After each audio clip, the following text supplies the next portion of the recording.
Welcome, boys and girls, to Miss Stephanie, Miss Nicole, Miss Isabella, and Miss Crystal's third grade classroom.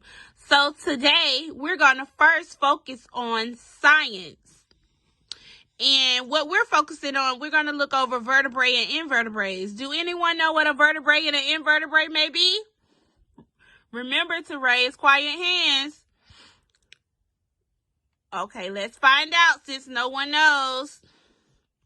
Okay, for this lesson, with the vertebrae and invertebrate, we're going to compare and classify those animals into their appropriate animal kingdom.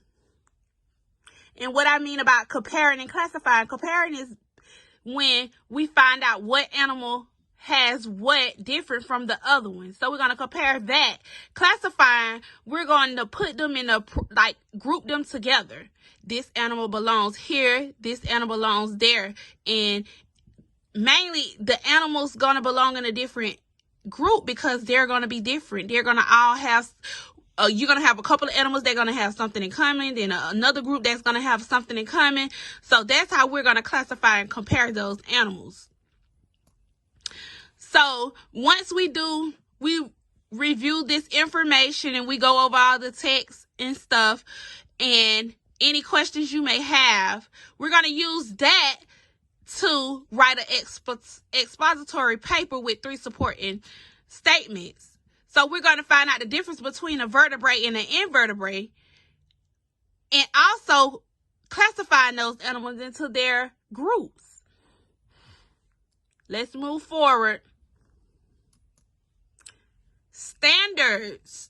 Can someone tell me, why do we have standards? Yes, in the back, Jose. You're absolutely correct. Let's find out what these standards are for. What standards we found to go along with the lesson. We found 3 standards. First standard, SC3L 15 and 1. You're going to classify those animals. Remember, our title is classifying and comparing animals into their appropriate animal group. So here, the first standard, classifying the animal into their major groups according to their physical characteristics and behavior. Second standard, you're going to draw evidence from the literacy, meaning what evidence we have to use to say, okay, this animal goes here. The third standard, you're going to identify, research, and collect data. Set on a topic, issue or problem, using the age-appropriate technologies. So we're going to look for information that we can use to put into our expository paper. Let's move right along. So, vertebrae and invertebrate. Looking at this picture, can any one of you boys and girls tell me what is the difference between a vertebrate and an invertebrate? Okay, a vertebrate animal has a backbone. Invertebrate don't have a backbone, so that's what makes them different. But the vertebrate and the invertebrate, they have something in common. They give birth, they live, and they die. It doesn't matter how long it takes for it to happen. Both groups have to do that. So a vertebrate, as I said, was what, boys and girls? Correct. Don't have a backbone. Has a backbone. And an invertebrate, what? It don't have a backbone. So as you can see, we have some group of animals that we already see. We got a fish, we got mammals, we got reptiles for the vertebrates, invertebrates, we got a worm, we got spiders, we got insects. So these are some of the animals that we already know that we can put into the appropriate groups. But what we need to do further investigation, finding evidence, information, so we can use inside of our paper. And as we said, those vertebrates has what? A backbone. Invertebrates don't have a backbone. So with this lesson, we're going to use all of this text and information and evidence that we gather to write a paper. So for my ELL learners, you're going to be paired in a group with someone that speaks your native tongue and also speak English fluently so they can help. For my students that are ADHD, I would allow them more time, even dyslexic kids, allow them more time on the lesson. And another thing that I would do, step-by-step instructions. When they need a break, give them a break. Do frequent checkups. See how far they have gotten. Hi everyone. So today we're going to be identifying and classifying the different types of invertebrates and vertebrates. Now when we are going to be identifying them, we're going to associate which one is which and where they belong. Now, before we start with our examples of the different types of vertebrates and invertebrates, does anybody know any animals that belong to each category? Okay, so we're gonna go through some examples of the different types and associate them together. So now we have mammals. As a mammals, we can find polar bears, seals, and horses. They're usually warm-blooded vertebrates, and they usually give birth to live young babies. Now the next one that we have are reptiles. Does anybody know different types of reptiles that they must have seen in person or any time in their lives? Well, one of them is a crocodile. Another one is a snake. And usually they typically lay soft-shelled eggs on land. Now the next one is a bird. Now birds are warm-blooded vertebrates. Now remember, vertebrates are animals that have a backbone or a spinal column.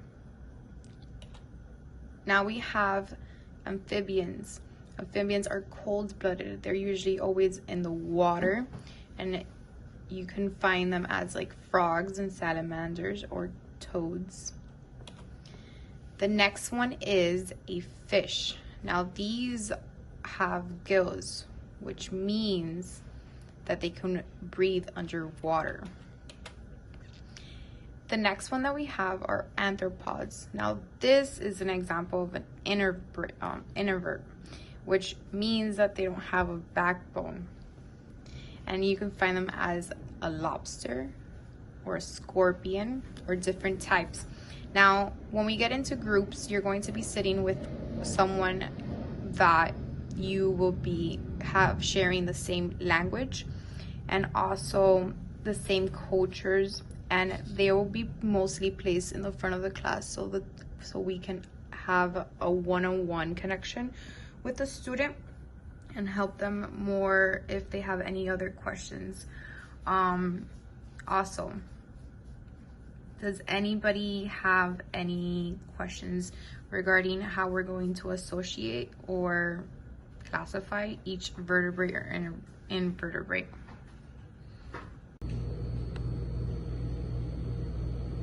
All right, boys and girls, for the last part of your lesson, you're going to write an essay on what you learned about vertebrates and invertebrates.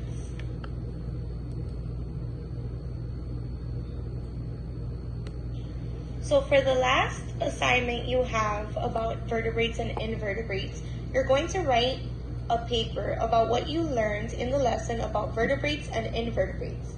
The topic of your paper is going to be about the differences in the classifications of vertebrates and invertebrates.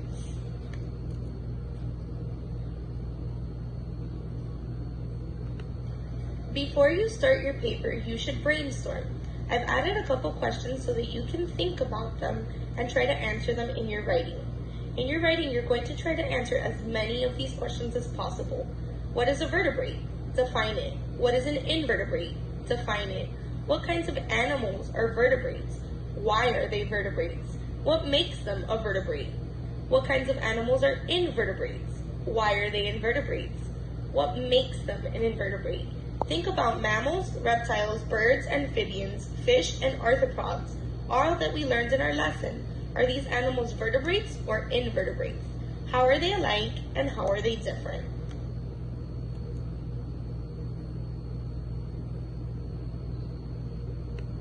I want you all to first think about your lesson. Think about what you learned in your lesson and brainstorm. If you would like, you may use the computers to research more about what animals you would like to discuss and what category they would belong to. As you research and brainstorm, write down key facts about these animals and why they would belong to either category, as you're going to need to support this in your writing.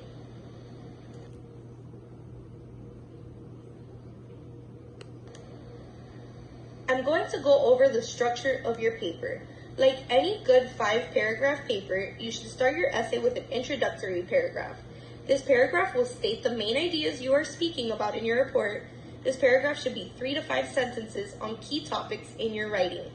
Then, I want you to write at least 3 paragraphs with at least 3 to 6 sentences that clearly state your definitions, classifications, and give at least 3 supporting statements for your classifications of these animals. Remember that each paragraph should cover at least one topic. Finally, make sure you end your paper with a conclusion paragraph that summarizes the main idea of your paper.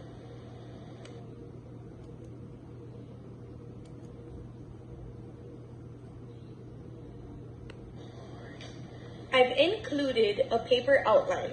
This is a general outline of what your paper should look like and what you should have in your paper. You have an introduction, 3 body paragraphs, and 1 conclusion paragraph.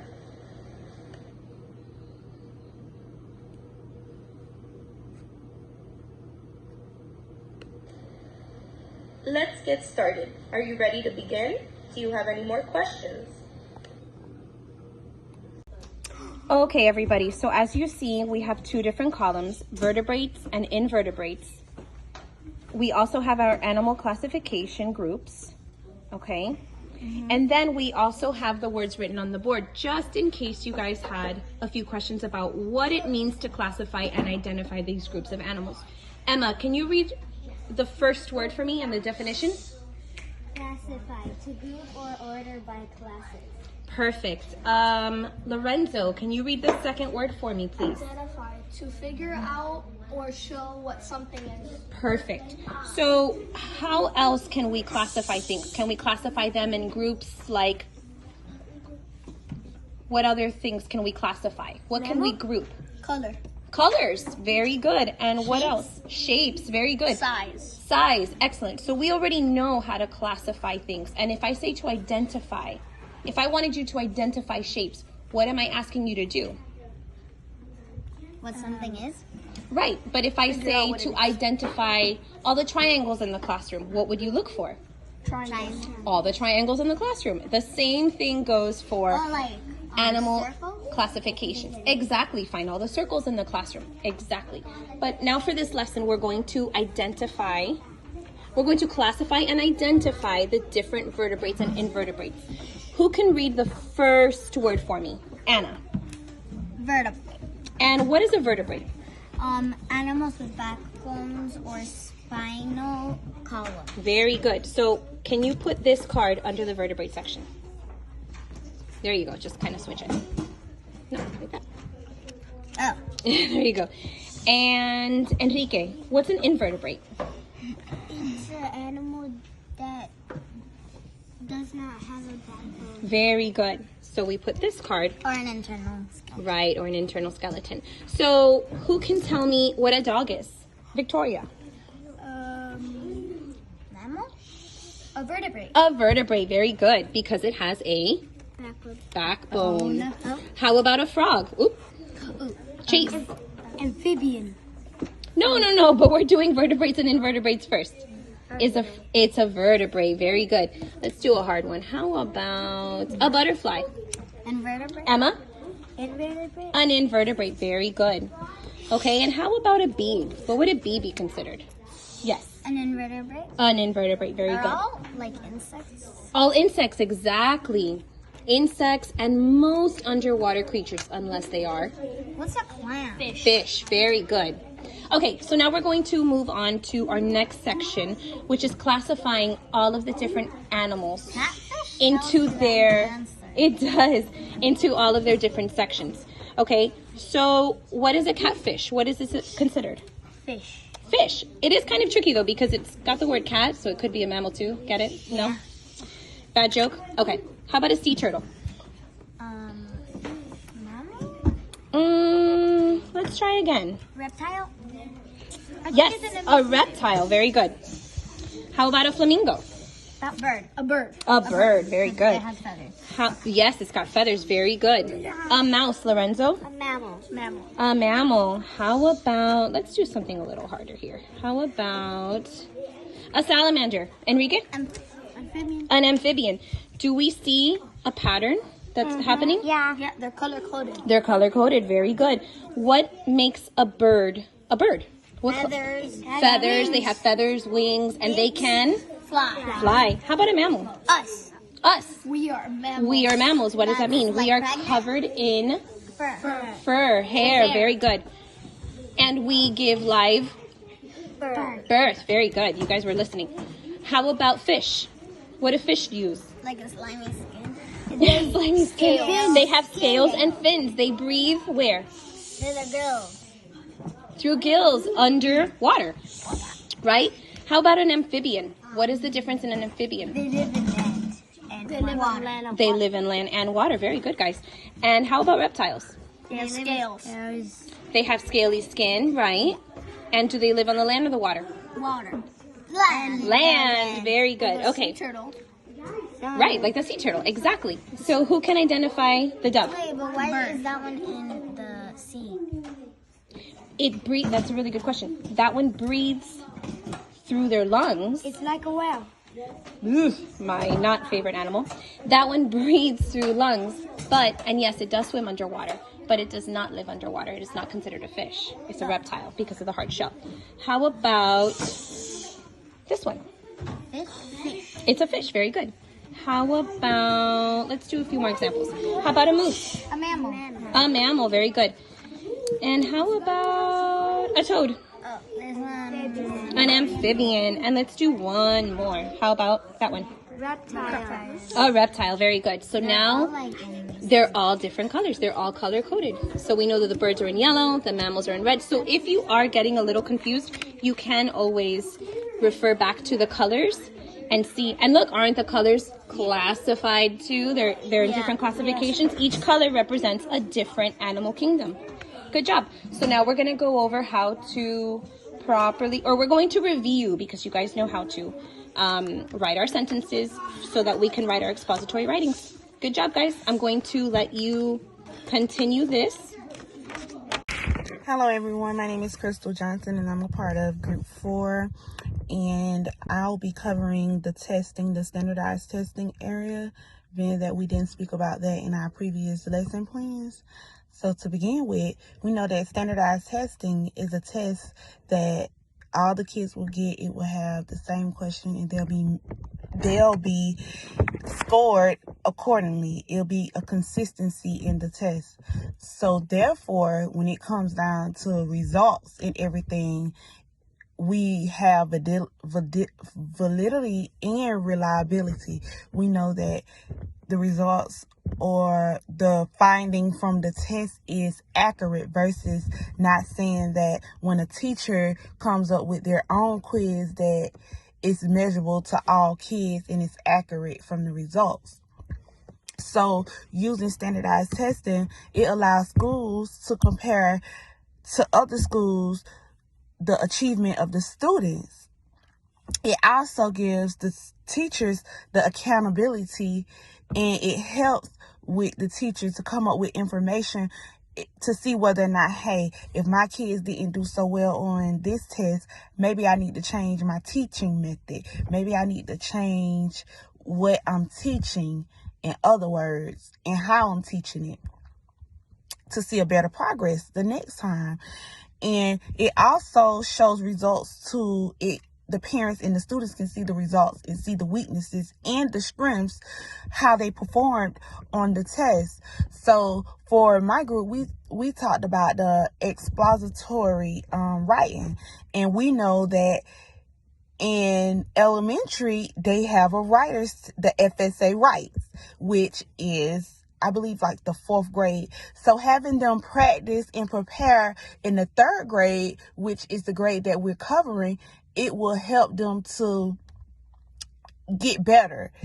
So whatever weaknesses the teacher may see that they have now, she can add on. So by the time they get to 4th grade, they have already mastered some of the writing skills, if not all of the writing skills. So they'll be prepared to take the FSA writes.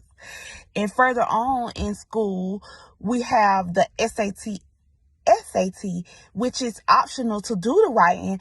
But when we think about, if we're preparing our kids at an early age to get all this knowledge and learn the way things are done, they'll most likely be successful when it's time to do it. And another thing that helps with the lesson, these kids will be learning vocabulary, putting more words into their vocabulary bank. So I feel as if when it came down to us doing a writing assignment, because we know most people wouldn't do a writing assignment, they'll do something like phonological awareness, math. When it came down to do writing, it will help them when it's time for them to do their standardized testing in 4th grade for the FSA writing. Also, it will help them when they get to high school. If they decide to do the SAT writes or the ACT write, it will help them because they have had prior knowledge, prior help to help them along the way. So whatever their teacher in the next grade will be giving them, it'll be beneficial as well. And that teacher will see that, hey, this student was with a teacher that was teaching writing, and teaching writing in a sense of preparing for a standardized test. Hi everyone, so this is group 4 and we decided to create a rubric in order to help grade our students' work at the end. We're comparing and classifying animal kingdoms, and beforehand we really showed different types of pictures and really tried to make them a little experts in classifying their animal kingdoms. We gave them enough information in order for them to be able to create their own research paper. Now, prior to giving them the research paper, we also did provide with them a rubric that really allowed them to see where they stood in our grading process. Now I'm gonna go over the rubric that we created, which entails, This is our 3rd grade comparing and classifying animal kingdoms into their appropriate rubric. So for the research paper, we're going to be looking at events that they developed, organization, and it exceed from 4 to all the way to 1.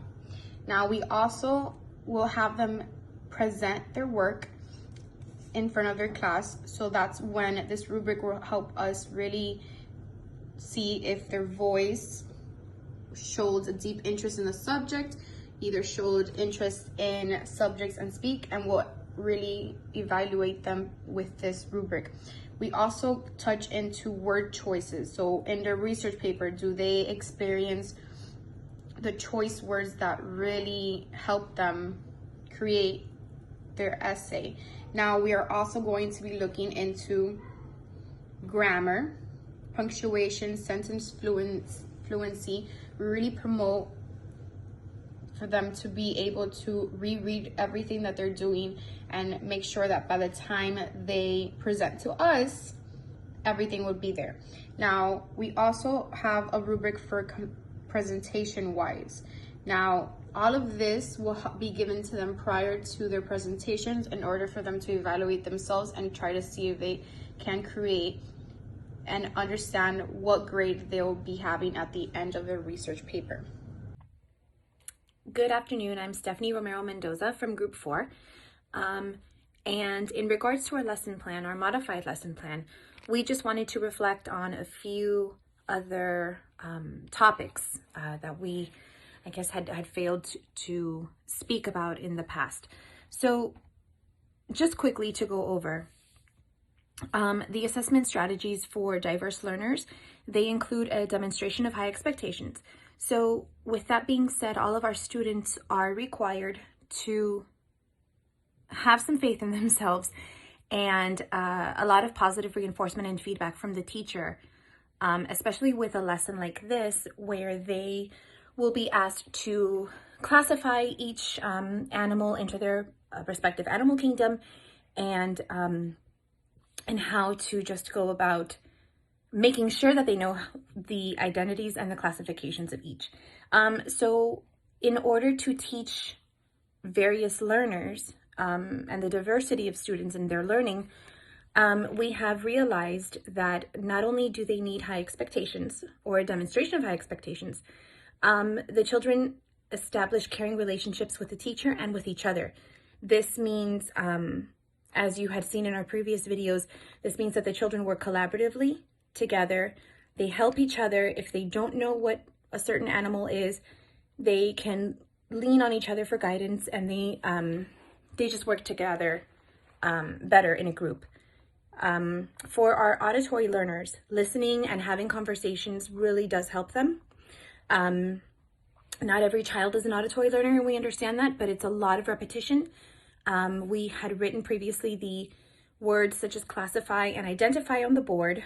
I had read them to my students. I had them read it back to me, and someone else from the group had also put that in the PowerPoint presentation. So it's a lot of repetition, especially good for auditory learners. For our visual learners, we used cards with the labels of the animals and their classifications. So they had the various animal groups, mammals, reptiles, birds, etc., and the pictures to go along with it. So the students were asked to place each animal picture with the correct animal classification group. That definitely helps our visual learners not only be able to see the animal, but see the color representation of each group, as each group was in a different color. For example, birds was yellow, mammals were pink. And that really helps our visual learners really identify more with the lesson. For our kinesthetic learners, we know that the best way to learn is by moving or touching. So the cards were definitely a wonderful demonstration for that. And I think a fun little game to add to that would also be one where the students get to act out the animals or listen to the animal sounds for our auditory learners, and they can actually move around, and that also helps children with ADHD, those students who have a really hard time sitting and being still. So I think this lesson incorporates everything for our diverse learners, and that they really enjoy working on it. I think that it would be a really fun game as well to do with the students, as something that they can further into their learning, which I think would be really, really fun. Thank you so much.